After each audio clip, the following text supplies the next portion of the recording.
Friends, by now you and I have gone on a bit of a journey in the year 2040, looking at two concept cars. One was a BMW and the second was a Mini. Now it's time to go a bit more upscale.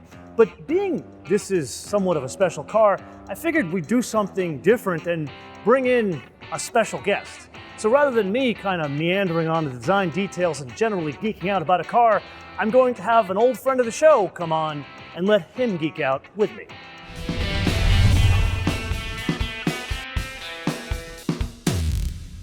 Okay, when I said special guest, I really meant special guest. Welcome, Giles Taylor. MotoMan, great to see you. Sir, now what you guys don't know is Giles is an old friend of the show. Like, we met way back in the day when you worked at another British car manufacturer. That's right, it was probably about 10 years ago now working for Jaguar, and at the time we were launching the XK. When we went to Goodwood Festival of Speed together, you and I. Correct, yeah, we had some fun. And I gotta tell you, it's like, look at you, you're all grown up now. You run the design of a whole car company It's now. got very serious in a very short space of time. Okay, so why don't we just dive into it and have you do the tech review this time, shall we? Okay, let's go. Let's start. Go. This is a great view to start from because effectively you start to see the central carriage pod, let's say, the fuselage, which is laid out rather like a catamaran. You've got these pontoon fenders that hold the large 28-inch wheels. These are pretty big wheels. Wait, say that again? 28-inch. 28 inches. We wanted big wheels for this 6-meter long car. So we're not apologizing. We're not apologizing for the wheel size. We spent a lot of time with the BMW and the Mini doing a tech review. And there, just like you're taking advantage of an EV platform, but they're going right out to the edges. And granted, the Mini, it still looks like a Mini, but this, you still have a front end. You still have the proportions of a car that has a 12-cylinder engine. Kind of, for us at Rolls-Royce, it's a car. It can only be a car when the bonnet's long. And we do believe that at Rolls-Royce, you have to have this sort of sense of projection, authority, attributed to a long bonnet. You know, it's where the V12 goes. You know, the V12 defines that length of bonnet. But at the front end, you get this sort of strong sense of these wheels projecting forwards. And it all starts with the iconic grille. You know, we have these two kind of wheels in Rolls-Royce's sort of design heritage, let's say. The Easy Clean Disc, which I love. There's a slight level of Art Deco elegance to this. We wanted a car to have a kinetic energy, a reflectivity. When these spokes turn, you've got this lovely sort of twisted tuning fork approach to these 8-spoke collection of spokes together. Did you come up with this independent of the BMW, or was this part of the remit from the BMW group? No, this is independent. This is just us. All the studios are separate, all the designers are separate. This is just our way of interpreting a very sleek, aero-efficient way of encapsulating the wheels. It's fully suspension worthy. We can drive this car at about 30k kilometers per hour. This very car? Yeah. So how does this work and steer and actually it has a separate way of actually letting the wheel move up and down within this pod. So the pod obviously steers, but also within that we can move the wheel up and down. This part doesn't go up and down, it's just... This part never goes up and down for obvious reasons, it's pretty tight to the body here, but it actually steers within it, and then the wheel can travel independently within this pod. So this is a pod that holds the wheel, and it steers separately, yeah. Okay. And then we have the red badge here, just a little word on that. It means experimental, and that goes back to Sir Henry Royce and the fact that whenever he actually put in place an experimental technical Rolls-Royce, the badge is always red. So whatever, if it says EX at the end of the number, it's a red badge, and this is 103EX, as you know. Got it.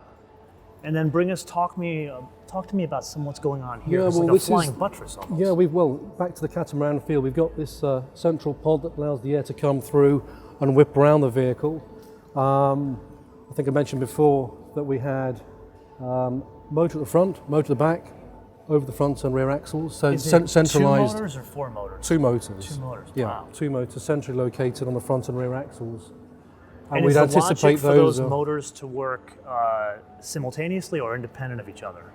Simultaneously. I mean, obviously, in terms of the drive to the wheels, we can actually regulate that, so we can have a little bit of 4-wheel independent power adjustment to keep traction in the future, just like today. I mean, we can do that today anyway.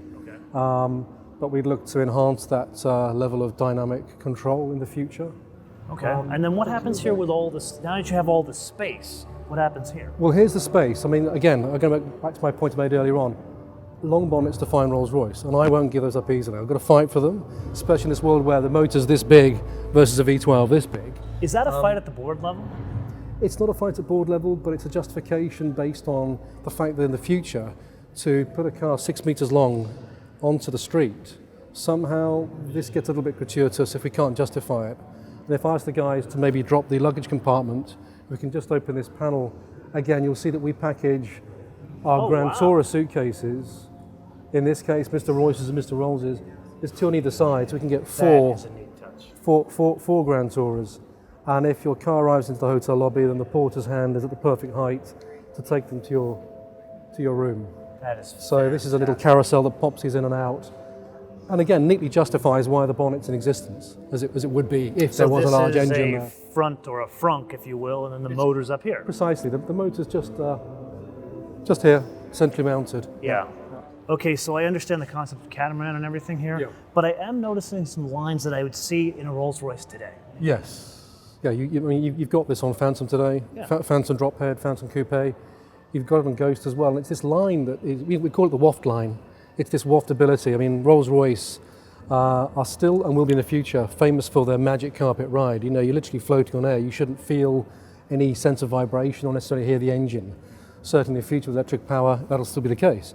But these lines suggest this sort of effortless way of cutting through the air. There's definitely a nautical feel to it, this sort of sense of a boat rising out of the waves as the speed accelerates. With this thing on here. And it just brings the eye forward. I like the idea that, you know, you probably can read by the proportion where the people sit.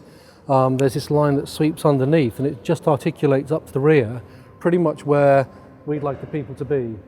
And therefore, it's this sort of sense of movement and carriage. The pod, or the blob I mentioned before, we don't want too much blob because we like sharp lines as well. Is that a technical term, blob? No, it's not. It's a design term, and I use it to my design team. Okay, so I've mentioned the sort of fundamentals, the technical basis of the car. You know, we know it's 2 meters, there's 2 people inside, and it's been coachable commissioned, but one of the key themes of the car was what's happening inside. We call this Grand Sanctuary, and you'll see in a few moments this idea of a refuge, of a retreat. You know, you feel very relaxed. It's this oasis of calm. We very much believe that in this sort of future scenario, people buying Rolls-Royces and traveling Rolls-Royces will just want something very relaxing and effortless. But here's the story about this gesture through the car here.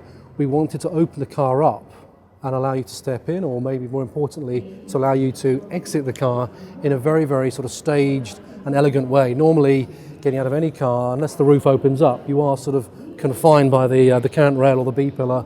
Not very elegant for Rolls-Royce customers, and with this particular glamorous couple, let's say, we decided to open the car up by an asymmetric hinged roof, and then the more familiar coached one. If I can ask the guys now to open her up, you'll see what I mean about the car staging your arrival, and we call this grand arrival.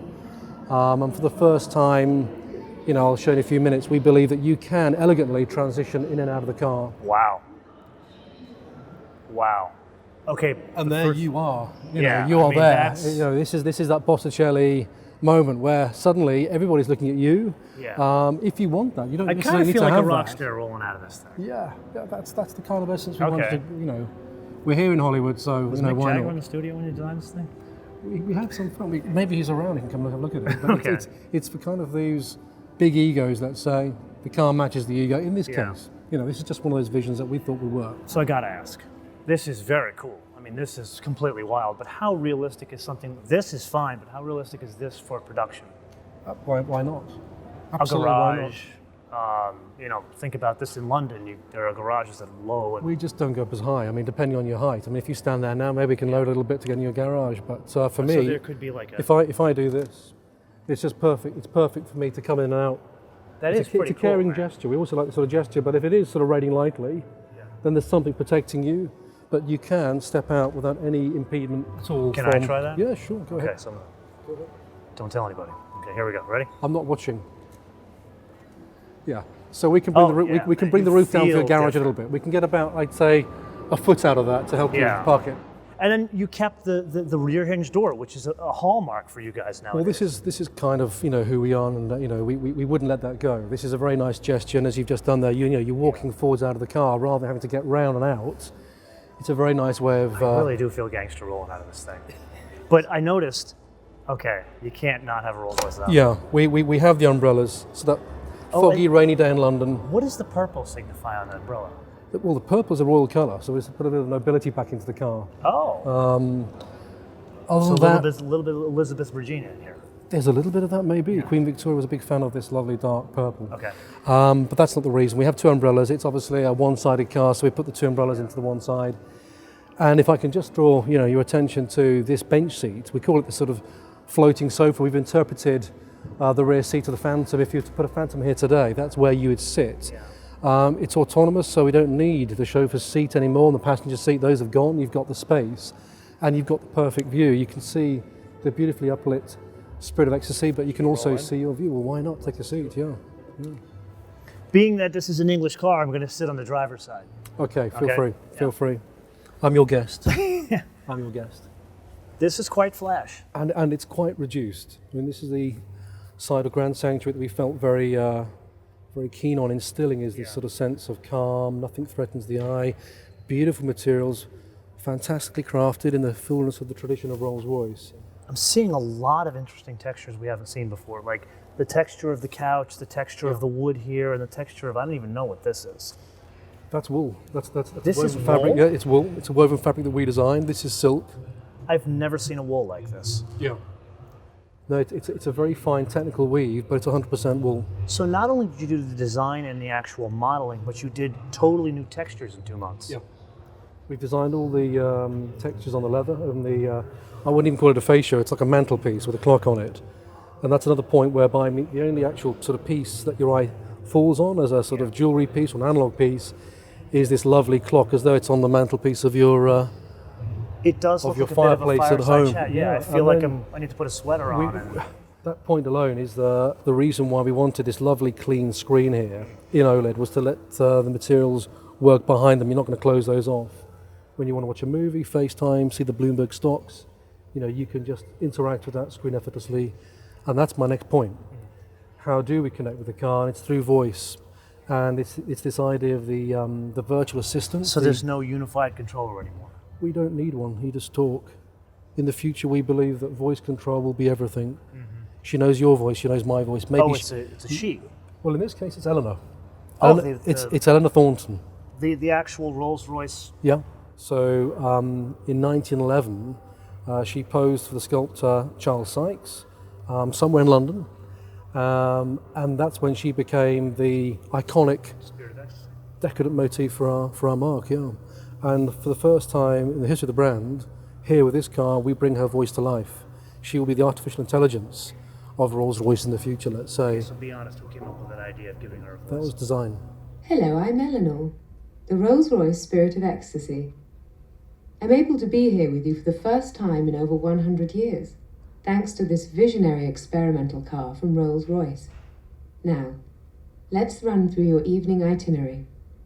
I note from your diary that you are due to attend a rather special... But I have to reach out now and not be gender specific, because the more we talk about this car, the more the girls say, well, why do I want a lady? Maybe I want to have a guy in the car. So in the future, you can tailor that voice, that concierge, to any part of the world and into any specific requirement you would have individually. But somehow, as the basis for the car, she fits.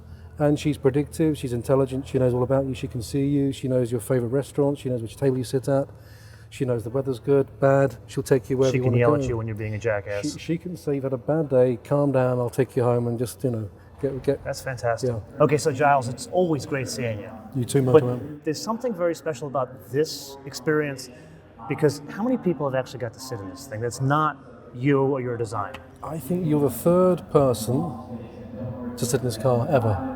Outside of Rolls-Royce? Outside Rolls-Royce, you're the third. Well, I have to thank you for that honor. And You're very welcome. I am going to give you an honor back as a thank you. Sure. You've seen episodes of the show before, Yeah, and absolutely. you kind of know how I end it. Yeah. So I'm going to have you ask the question of the audience. Okay, well, I've got a very good question, being we're doing this 6 metre long car, which is a Rolls-Royce.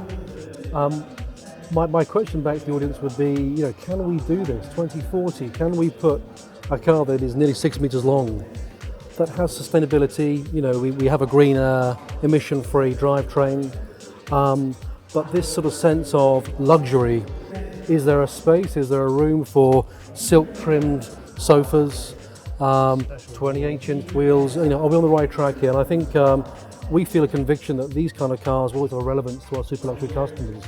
It's Rolls-Royce going forwards. Let's just say that we're going to do some small ones as well. But it'd be great to have your feedback on cars this big. Is there a street space? Is there a street space for it in the year 2040? 2040, yeah. So that's the very specific Yeah, question. we're going to go 25 years out. Yeah, absolutely. Fantastic. Okay, well, you heard the man. That's his question.